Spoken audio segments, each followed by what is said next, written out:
Hey there, it's Denise from loom with a little ball of scrap yarn.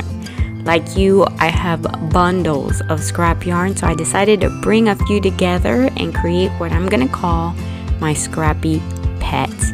And these little guys are all the same pattern with just slight variations, because you'd be surprised how taking some bunny ears and flapping them down will give you a dog. Yep. Alright, so how do you do this? You're gonna get about 10 to 15 little balls, and you can weigh them. They should weigh about 4 grams each. That'll give you about 80 to 90 yards of worsted weight yarn. You're also gonna need a 31 peg loom, a needle. If you want to put safety eyes, these are 10 millimeters. You might consider some fabric, felt fabric, and some embroidery floss. Alright, I suggest that you watch the video completely before starting the project, and if you're ready to go, we're going to start with a drawstring cast on of 13 pegs on one side of the loom.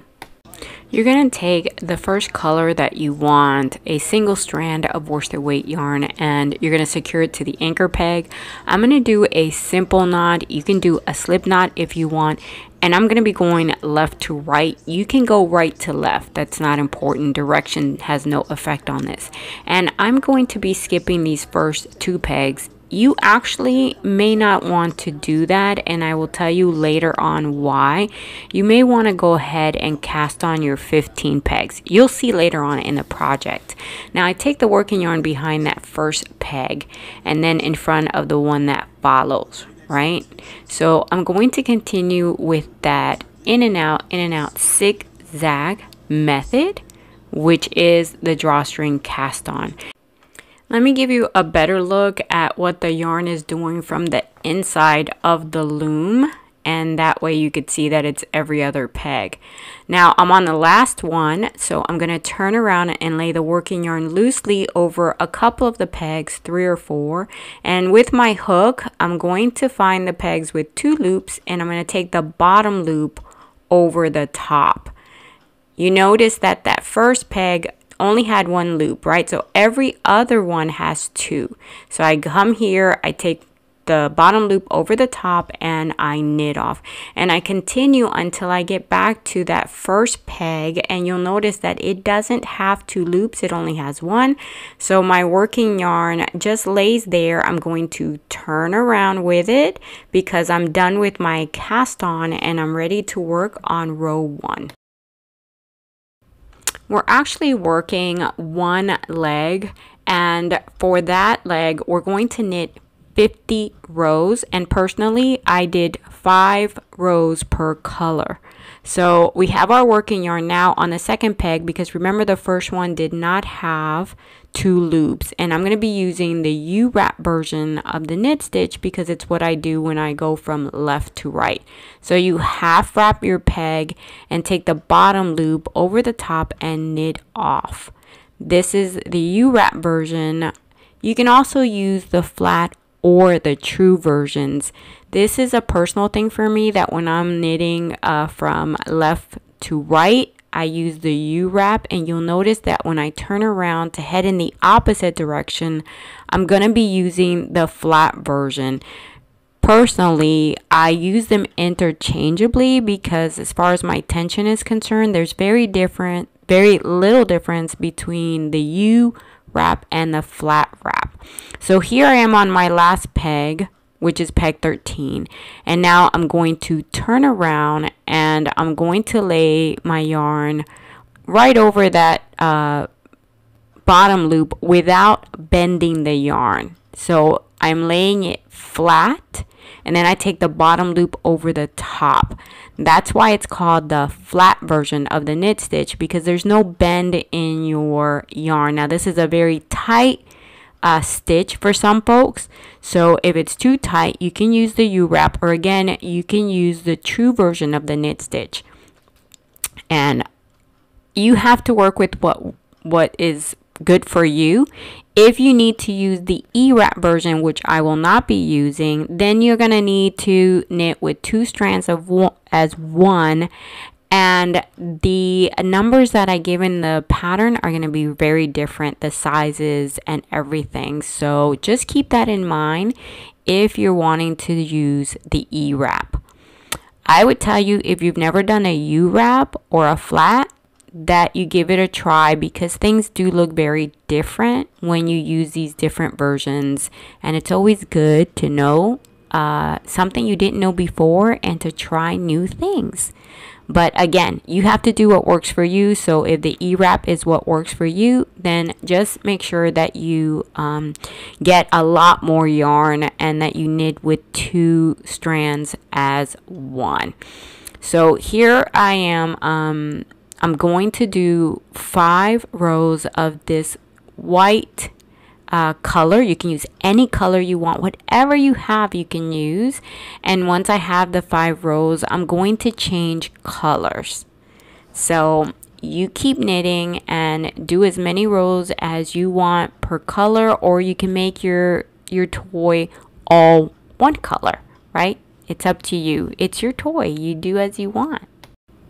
Now, I want you to remember after a few rows to go ahead and take the knot off the anchor peg. You don't want to leave that. It'll really mess up your project. And then you're ready to cut. Whenever you're ready to cut, stretch the yarn over 2 or 3 pegs and then cut the working yarn. And now you have this leftover little bit of yarn. You bring on your next color and you're going to do kind of like a basic knot. So wrap the old color around the new color and make a knot. This is, to me, the easiest way to do a color change. Try to stay as close to the peg as you can when you make your knot. Sometimes it doesn't work out, you know, don't stress it, no big deal. And personally, I tend to make 2 knots before I continue knitting. If you have a different method of color change, use it, right? Don't overthink the project. For me, this has just worked out better to just make a knot with the 2 colors and then start knitting. And now I want to take a moment to say thank you to Carol Maple from PromiseLearningATL.com, Elise Bertrand, Penny Pitchard, Kristen Stone, Barbara Ledger, and Mackenzie LeBaron for covering the cost of closed captioning on this video. Thank you, ladies, so very, very, very much. Now you guys keep knitting because you need 50 rows. Once you're done knitting your 50 rows, you're going to take that working yarn and you're going to stretch it over 3 or 4 pegs, you know, whatever you feel comfortable with. Get your scissors and cut that working yarn, and now you're going to secure that 1 strand of yarn. You could do a slip knot and put it on your anchor peg. I'm just going to secure it with my rubber band, and then I'm ready to cast on those 13 or 15 pegs on the other side of the loom. On the other side, you're going to do exactly the same thing, right? So here I am with the same little ball of 4 grams of scrap yarn, and I'm securing it to the anchor peg, and I'm skipping those 2. You don't have to if you're going to do 15 pegs, and then you're going to zigzag with your working yarn through every other peg. And when you get to that peg 13 or 15, you're going to turn around and you have an empty peg. This is a 31 peg loom, so yeah, we're going to cast on that empty peg later. Right now you're going to knit off every loop that has, every peg that has 2 loops, because we're doing exactly the same thing we did before.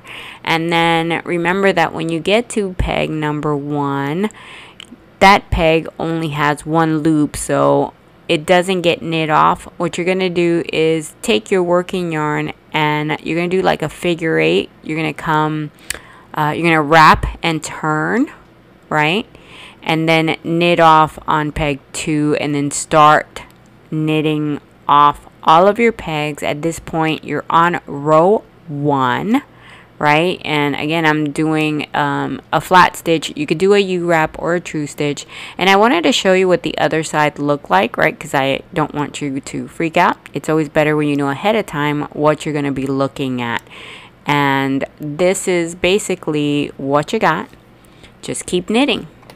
But don't forget that after a few rows you need to take the knot off the anchor peg and that you will need 50 rows on this side just like the other side, and that I was changing colors every 5 rows. And one last thing is that I want to give a special thank you to Lorena Reese for her continued support of this channel. Thank you, thank you, thank you, thank you. After you're done with those 50 rows, we're gonna do what I am calling a connecting row. It's one row where you're going to go ahead and cast on the empty pegs. So I'm gonna take off this band stitch marker for now, and as you can see, there's 4 empty pegs, so let's remove both of the markers. And now I'm going to, with the working yarn, I'm going to double wrap. So 1 to the empty peg, and notice I'm using the working yarn from the row that I just finished. I never cut that yarn, I left it intact. Okay, here's the second peg. I'm going to wrap it 2 times and knit off, and then come to the third one. And if you did 15 pegs, well, then you don't need to cast on. I'm going to go ahead and put back this rubber band here on my peg 1, just so that you are aware where peg 1 is as I continue to work the project. Okay, so again, here's my third peg that I'm going to cast on, and now the next one, which is my last peg. So I've cast on those 4 empty pegs. I put my stitch marker back on peg 1, and now I'm going to take the strand from my other leg, and I'm going to go ahead and wrap it around the working yarn that I have from the one I just finished, and I'm going to tie these 2 strands of yarn together. It's just like to secure the yarn. Okay, so I did 2 knots, and now all of those pegs have yarn on them. They all have loops. And then I'm going to continue my row because I need to, I have 1 more peg to cast on, which is the peg, it's basically peg number 16. I'm going to go ahead and cast on that peg. And that one you would have to cast on even if you had done 15 pegs on each side, because this is a 31 peg loom. Okay, so I'm going to cast on that peg just like I did before. And at this point, all of your pegs have loops on them. And now we're going to start knitting in the round instead of flat. Instead of back and forth, we're going to knit in the round, which is actually more of a like a spiral type of knitting. So we're going to increase each row. And we're going to be working on then the torso and the head of the doll. So I'm going to finish this row. You're going to finish this connecting row, which is 1 row. Okay, and then after you're done with that, again, we're going to be working the torso. And so when I'm done with this connecting row, I'm going to go ahead and change color. Alright? But I want you to notice you now have, like I said, loops on every peg. So since I'm going to change the color, I'm going to stretch my working yarn over 3 or 4 pegs. I'm going to get my scissors and I'm going to cut the working yarn because I'm done with what I wanted to do, which is just to cast on all the pegs, connect the 2 sides, and get ready to knit in the round. For the torso, you're going to knit 35 rows of 31 pegs because you're knitting in the round. You're going to knit all of them. And just like before, I'm going to do 5 rows per color. So I'm going to start immediately by changing the color of my yarn. And again, I'm doing 2 knots of that basic knot, and then I'm going to start knitting, and I'm going to continue to use the U-wrap version of the knit stitch. Remember that you can use the U, the flat, or the classic, if you do the E-wrap, you gotta knit with 2 strands of yarn as one. And then once you're done with those 35 rows, you're ready to go to the head, and you have to make some decision. Which toy are you going to make? So in my case, I'm gonna be knitting this little teddy bear. He's the little guy on the right, and he's two-tone. So the head portion is actually 25 rows in total. For the two-tone, you're going to knit 10 in the bottom color and 15 on the top. So I'm going to, once I start knitting, I'm going to now change to that bottom color of the teddy bear, which is that white color. I'm going to knit 10 rows, and then I'm going to change to the secondary color. And this you're going to do the same if you're going to knit the cat. The cat, I also did him in 2 colors. You don't have to do this. If you're doing the bear or the cat, you can make them all in 1 color, just like the bunny or the dog. And in fact, like I said, with very few changes, you can turn them into a lion by just giving the bear or the cat, you know, fur around the face, around the head and the chin. You got a lion. So small variations change the doll completely. And here I'm going to knit that second part. Once you're done knitting your rows, then you're ready for the bind off, and we're going to use a very simple drawstring bind off, sometimes called the gathered method. And for this, all you're going to do is start off by taking your working yarn and wrap it around the loom, 1 and a little bit, like maybe 1/4. Get your scissors and cut the working yarn, and then with your hook from the top, you're going to scoop up the working yarn and feed it through the loop. And you're going to do this with all 31 pegs. You're just going to scoop up the working yarn, feed it through the loop, go to the next one and do the same thing. And just make sure that you get all of your loops. If you leave any behind, if any are missing where you didn't feed this working yarn through it, you're not going to be happy. It's just going to ruin the whole project. So stay focused. Make sure that you get your working yarn through all of your loops. Sorry about that. All right. Once you're finished with that part, with putting your working yarn through all of your loops, you can just take the loops off of the pegs, and you're ready to free your loom from, you're ready to free your yarn from the loom. After that, you're going to need to stretch your stitches. So take the fabric from one end to the other and then just pull on it, and that's going to stretch the stitches and shape them correctly, because otherwise the fabric is going to look bunched up. It's not going to be the right size.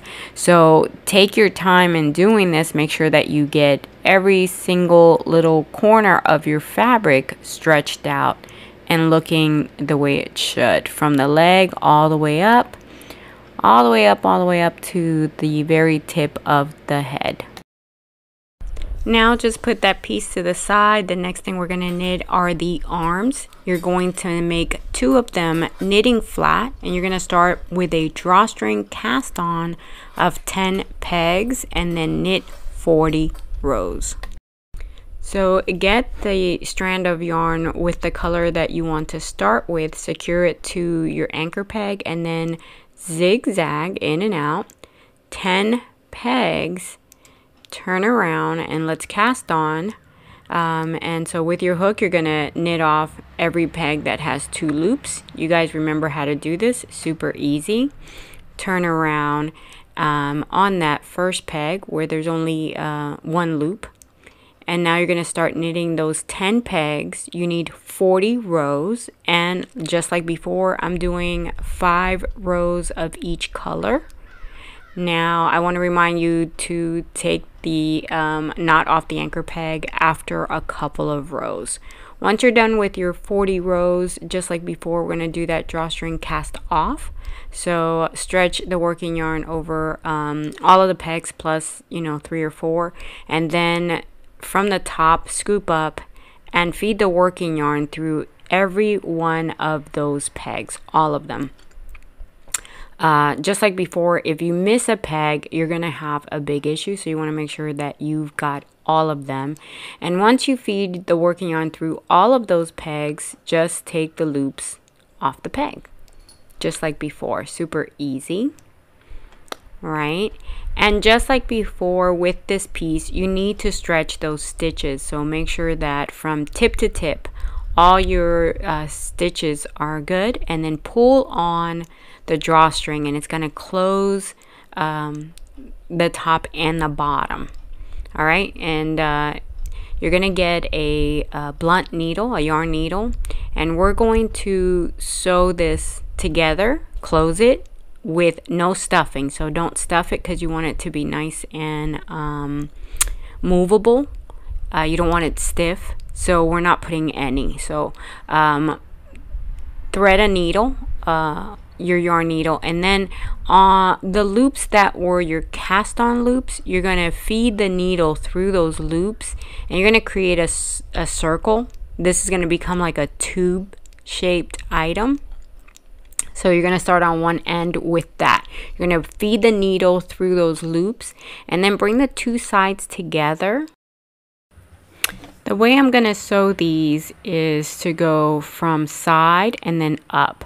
So first I secure that needle in to the top, and then the stitch has like these little holes. See that little line right there? That is where I'm going to feed the needle through. So it's kind of hard to see in the white section, which is what I'm sewing right now. So I'm going to show you better when we get to where the blue yarn is. It's going to show up a lot better. But basically I go over and then up to the next stitch. So right here, see that? That's where you're going to put your needle through, because what that's going to do is it's going to bring the two sides together, and it's not going to look like it's two sides. It's going to look like it's a circle. So as you can see, I go over, and don't worry about the color of the yarn. You're going to see that that yarn just basically disappears. So we go up and over, and see right there is that little stitch right there. So up and then over, and up and then over. And I'm on the blue using this contrasting white, and you'll see that, like I said, once you pull the yarn to tighten, see, it disappears. So don't worry about the color that you're using. That's why you're taking the yarn into these inside loops.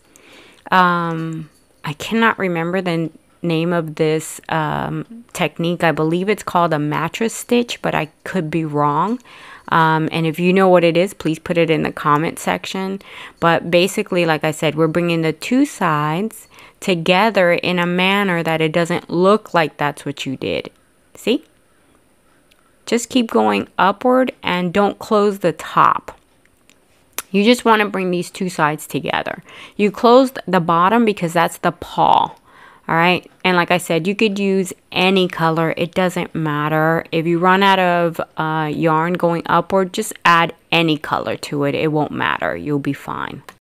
Once you're done sewing all the way up to the top, then you can go ahead and cut the excess yarn by just with the needle going anywhere with it. Just come out, bring the excess yarn out, pull on it a little bit, and then cut with your scissors and pull on the fabric, and it'll hide. You're going to leave that top open like that because that's what you're going to do to sew it onto the little animal. Make sure you make 2 of them. And me, I took some embroidery floss and I put 3 little lines through here to make a paw. Okay, so here's the reason I was telling you you may not want to do 13, that instead you would do 15, because you see these loose stitches, you're going to have to reinforce them. I just take some yarn, matching yarn, and a needle, and I pull these stitches, see, I pull them to tighten them, and then with the yarn and needle I secure them to another stitch, and that's how I reinforce these loose stitches. They're gonna hide, so it's not like a really big deal. And if you're willing to do this part, the thinner legs look better on the toy than when you do the 15 when you use the 15 peg cast on. That's going to give you a wider foot.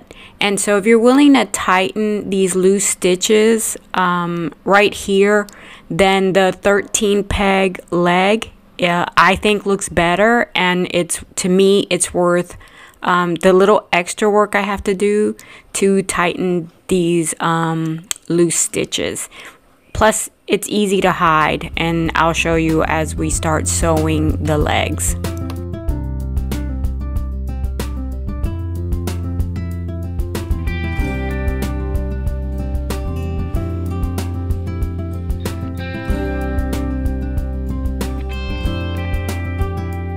So you'll see that you have loose loops on both sides, so just tighten those loops and then reinforce just like you did before. And then we're ready to sew the legs. So you're going to take those drawstrings and you're going to pull on them, and that's going to take off the wrinkles and form a tube. Do it on both sides, and then you're going to need to sew your legs. Sew the two sides together just like you did the arms. So you're gonna sew through the top and then sew upward. Like I said, it's exactly like you did with the arms, right? And then I want you to come to the top where the head is and pull on the drawstring. Your intent is not to close this because you need to stuff it.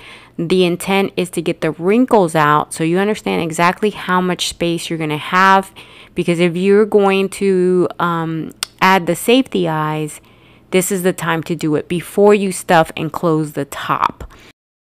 So you'll notice that I did a little different in the kitty as opposed to the teddy bear, right? So the kitty one, you have these two sides. I put his in the middle because I did the felt cutout, and then I put a little hole in the middle of the felt and pushed the eyes through.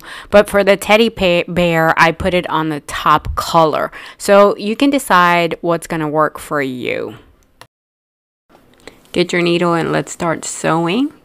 I'm showing you something that is already started, right? Because you should have been sewing like we discussed. It's just like the hand. And then right here you see that I have those loose loops. Another way that you could do this is to just tighten those loops and then make knots. Because anyway, you're going to push all of it in and then sew. You're going to close this. And you're going to sew a little different here. So I'm going to show you how I did that. The legs you're sewing just like you did the arm. And then here, you need to bring the sides together. But it is different from the way you're sewing the legs, right? This middle part right here where you had those loose loops and you had to fix that and reinforce it, you're going to sew that a bit different. So basically you're bringing the two sides together and you want to make sure that there's no opening, that it's completely closed. And so you see that I'm just going side to side as best as I can, considering that there's you know, those loose loops that were corrected. So don't stress this, just, you know, take the working yarn from side to side and keep sewing until this is completely closed. And you might run out of yarn, so if you do, then just grab the other side, as you can see like I did. And you see that it comes out fine, right? Then all you have to do is cut the excess yarn. In this case, this is the one I used for the leg. I'm just crossing over to any portion of the leg and then pull and cut. And there you have it. All right. Then you're going to place your eyes. Remember I said I'm using safety eyes. So I'm going to put the eyes now. I didn't put the felt cutouts on my teddy bear. You can if you want to on any of the toys. But in this case, I'm just going to put on the safety eyes. So I'm putting the washer in the back and I push it tight. Then I had some leftover yarn clippings. So I'm going to put some of those and some of the polyfill. Don't fill the legs. So you're only going to go up to where the tummy section is and the head. And you can sew that part of the leg to make sure that the stuffing doesn't go through. But I left it like like that, right? Then you're gonna pull on the top after you finish filling and making it as full as you want. It doesn't have to be big time. And then you're doing this, it's kind of like a wrap type of sewing, right? So this is the same working yarn after I pulled the drawstring. This is what was left over. And now I'm basically closing the top of the head flat, right? I just brought the two sides together. I did not pull and close this in a circular manner. I'm closing it flat. And that's going to help me get those little ears. And then I'm taking the sewing inside so that I can flatten the ears and help shape them. And as you can see, I put pins here so I know where to sew, because I don't want any of the stuffing in the ears. So I'm going to make sure that there's no stuffing in the ear. And then I'm going to sew from the bottom of the ear upward to the top of the head. And this is just to help me shape those ears. Okay, so go from one side to the other and continue shaping, sewing in order to shape. And try to make it so that you don't really see the strings. Like here, you see that? I didn't like the way that was, so I'm probably going to pull it out later and try to get it better situated. But there you have it. Now I need to distinguish the head from the rest of the body. So I'm going to take a string, and where you put it makes a difference. Like if you see I came from the back forward, you see that little wrinkle that's right there? I don't want that at the front of the doll. So I start with the piece of yarn at the front, and then I take it to the back and I make my first knot really, really tight. You got to put this nice and tight so that you can get that shaping done. Otherwise, it's not going to work so good, right? And then take it to the back and make your second nice tight knot to secure your knot that it's not going to come out. And then there you have it. Now, see, if I do this, it's if I make the ears pointy, it looks like a cat, but I round it off to make it a bear. And now I'm going to take some embroidery floss. I'm going to bring it in from the back. You can put a knot on it to secure it. And then I'm going to sew with the embroidery floss to create the little nose. And you can use whatever color you want. I used, I believe this is like a chocolate. So it's a really dark brown. You can use pink or red or whatever makes you comfortable, whatever you like. And I outline the nose and then I fill it in. Is basically what I do with the floss. As if I were using crayons, and I outline the shape and then I come back and I draw it in. That's basically what I'm doing, but with the embroidery floss. And so once I'm done filling in my outline nose, then I'm going to go ahead and take the embroidery floss downward in order to get the mouth done this way. And I believe this is a 4-ply, the embroidery floss. I didn't unravel it. I used the actual strand, the 4-ply strand. And so you see I come down and then I go over again in order to give the shape of the mouth using the embroidery floss. It's pretty easy. All right, and then just hide the yarn and cut it. There you go. Now I'm going to take the little arm that I made and I'm going to put lines with my floss to create that look of a paw. And I'm going to use my same brown embroidery floss. You could use whatever color you like. And the reason I go from one end to the other right off of the line that I put in is to try to keep from creating lines in the back that'll show up and not look well. All right, and then I just hide it. Do make a knot on this. I didn't do that, but you really do need to secure that yarn. And then I use this really long needle because I want to secure the arms. I want to make sure they don't come out, and this long needle allows me to do that. I can go from one end of the toy to the other, even really big toys. And I'll put a link in the description for these long needles. I have some in my shop, and I have found them to be super useful when making toys, especially for this section.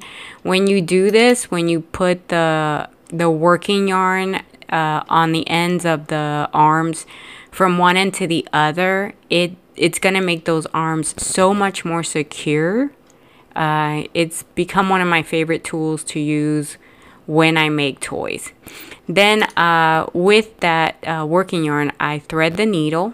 And now I'm actually sewing this arm with the working yarn from the other yarn. That's why it's almost impossible once you do it this way for these arms to come off.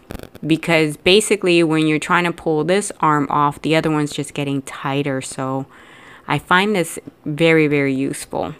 And you want to make sure your arm is nicely secure, especially if you're going to be giving the toy to a child. You want to like be extra careful about your parts. All right, so do the same to the other. Then you're gonna go back and take off all of the excess yarn, right? All of those loose pieces of working yarn. And then I get a little bit of eyeshadow or blush and add them to the cheeks. I think it makes the toy look so much sweeter. And then to this particular one, I added this little bow. Keep in mind that this doll is almost identical to all the other ones, like I said, except for the face and the ears. And so whatever I'm doing here, like adding the bows, you could do this to any of the other ones. And I'm going to show you what makes the bunny a bit different. But let me show you how quickly you swap a kitty for a bear. So pointy ears, kitten. And then rounded ears, it's a bear. It's that easy to go from a kitten to a bear. See that?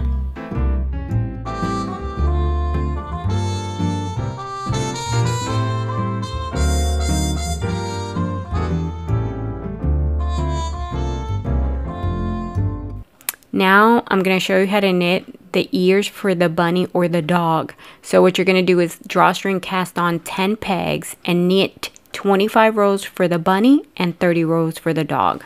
All right, you remember how to cast on, drawstring cast on. Secure the yarn and then zigzag 10 pegs. Come back, knit off all of the pegs with 2 loops, right?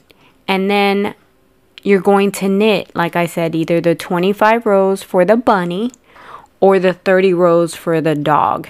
And you guys already know how to do this. The only thing I'm going to do that's different is I'm going to tell you that if you want a clean edge, then you can skip the first peg when you turn around, right? We were not doing that before. We would knit all of the pegs. But if you want a clean edge, you can skip. This is the one I have and I like it like this. But if you want a clean edge, then skip that first peg when you turn. So here I finished a row. When I turn, I don't do that first one. I knit the second one. And I do that for all of my rows, whether it's 25 for the bunny or 30 for the dog. Like I said, I did not do that. I don't slip a stitch when I turn to do my ears, but if you want that look, that's an option. Remember, you only skip that first one when you turn, all right? And then after you're done with all your rows, you take the working yarn and you cut with a little extra strand, a little extra length on your working yarn before you cut, so that you can feed that strand, that working yarn, through every single loop, so through all 10 of them. And once you've done that, you can take the loops off the loom, and just like before, you're going to stretch those stitches. And then you're going to take the very top and pull on those two drawstrings, the cast on and the cast off, and it's going to take a bit of a shape. So bring that drawstring into like a curl on the top. You're going to close the top and the bottom, but you're going to leave the middle open. That's what gives you that ear shape. And take your needle, and you're going to feed the needle through those cast on loops. You bring them together, and then you're gonna create like a pointy tip, pointy for the bunny, and kind of rounded for the dog. You could shape it with your hand as you sew, and then you're just gonna pinch the bottom in order to put the ears on the bunny. For the dog, you're gonna have to either steam block or wet block to get a flatter look. And I'll put a link in the description for the steam blocking. And here's a quick look at the two. So here is when you don't slip the stitch, and here is when you do. You have two different edges. I prefer not slipping, but if you want this look, then just slip the first stitch. So you'll notice that the bunny head is a little different from the other ones. Well, quite a bit actually. It's rounded. You close it off rounded as opposed to flat like the other ones. So to do this, I used a cast off called a flat drawstring cast off. And I'm going to go really fast through this. So I'm going to give you a link in the description with the video that's going to take you in slow motion on how to achieve this. But for now, you're just going to knit the same toy that you did for the other ones, and when you get to the head, you're going to take the working yarn and wrap it around the loom 1 and a little bit more, like about 1 1/3, and then you take your hook and you're going to take the working yarn through every other loop. So you feed it through one, take it behind the next one, feed it through one, and take it behind the next one. And because this loom is odd, right, you're going to start on peg 1 and you're going to finish this on peg 31. So you feed the yarn through and skip the next one and feed the yarn through until you get to 31, and then take those loops off of the pegs, and that's going to leave you with a loom that has loops every other peg. Right? Remember I said I'm going to take you real fast, so pay attention. All right, so now we're going to take another strand of that yarn and secure it to the anchor peg. This is important. You don't want it to get loose on you. And then again, you're going to go around the loom 1 1/4 times, and then feed that working yarn through the remaining loops. And again, you're going to feed it through one, put it behind the other one, and you're going to keep doing this until you get to the last peg that still has a loop. And what this is giving you is 2 layers of cast off so that it's not as big, right? And then when you're done, take the secure yarn off the anchor peg and then take the loops off the pegs, and then once the yarn is free, you're going to stretch your stitches. And again, you're going to do this part where you're sewing up the same way you did the other ones, right? Except now on the top you have 3 strands that you're going to be working on instead of 2. And as you can see, I put my safety eyes in. I'm going to go ahead and put my polyfill in, and again, I'm not filling the legs. Now when you're pulling on it, you want to try to pull the bottom part, which is the one with the 2 strands, first, so that it closes, and then you have a second layer of cast off. And I don't know if you can see it here, but there's a bottom cast off and then a top cast off. And that's because there's less in the cast off. It has less wrinkles than if you would do it the conventional way. All right, and then you're just going to continue with this toy just like you did with the other ones. You're closing the top, except you don't have to sew because you're closing it completely, and then separate the head from the body. And now we're going to attach the little ears to the top. And personally, I like to bring them together first and make the 2 ears into one piece. So I thread a needle with the working yarn and sew these 2 pieces together, so that when I take them to the toy, I'm adding just 1 piece instead of 2 separate pieces. But you attach your ears any way you want to, because again, this is your toy. And another thing I want to show you guys is that, again, if you just bend these ears and make them longer, ta-da, you got the puppy. See? That's how I'm saying one pattern and a lot of different toys from just very small variations that you do on the toy. Okay, so I'm going to sew the ears to the head like this. And that's what gives me like that one piece. And so that's it. And once I attach my bunny ears, my bunny is done. You see? Super cool. I love this pattern. So guys, one pattern with many, many Scrappy pets. All right, I hope you liked it.